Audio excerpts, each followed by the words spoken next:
এখন দূরত্বটা কয়েক আলোকবর্ষের। কয়েদিদের ভ্যানে বসে বাবা, যাবজ্জীবনের আসামি। শিশুটির চোখে জল। মোবাইল ফ্রেমে ছবি ধরে রাখছিলেন স্ত্রী। টুপিটা খুললে মুখটা তো পরিষ্কার বোঝা যায়, তাই না? মেয়েও ছবি তুলল একটা।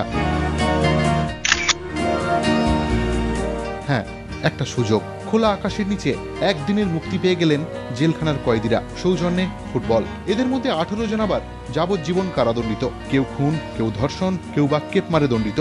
জেলখানার পুরু পাঁচিল লোহার গড়াদে ঘেরা নিশ্ছিদ্র প্রহরা। জেলখানার সেই নরক গুলজার থেকে মুক্তি দিচ্ছে ফুটবল। হ্যাঁ, ফুটবলের যোগসূত্র ধরেই মানবতার ডাক। অপরাধীদের মূল স্রোতে ফিরিয়ে আনতে ফুটবলই হয়ে উঠেছে জেলখানার হাতিয়ার। 6টি জেলখানা নিয়ে হয়ে গেল all Bengal correctional football tournament. ফাইনালে দমদম সেন্ট্রাল জেলকে হারালো প্রেসিডেন্সি। গোল করলেন বিদেশি ফেলিক্স।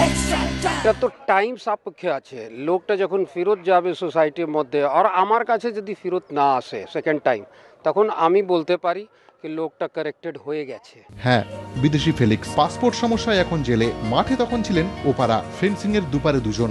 দুই ফুটবলার মনের কথাও বলে নিলেন এই সুযোগে। ইস্ট বেঙ্গল মাঠ জুড়ে এদিন যেন মুক্তির আনন্দ। মাঠে যখন খেলছেন কয়েদিরা, গ্যালারিতে বসে তাদের আত্মীয় পরিজন। এই মানুষটিকে দেখুন। একসময় কলকাতা লিগে কলকাতা পুলিশের হয়ে চুটিয়ে খেলেছেন। আগে শান্তিরক্ষক হিসেবে জীবনযাপন করেছেন, এখন কয়েদি।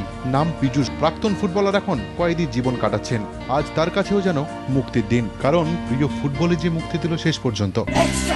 নিজেরা প্রচণ্ড চেষ্টা চালাচ্ছে এবং ভালো করে খেলার জন্য, এবং সামনে যে আমাদের শুনলাম যে ডিভিশন খেলাবে, ওই জন্য প্রত্যেকের চেষ্টা চালাচ্ছে যেন আমরা ডিভিশনে চান্স পাই।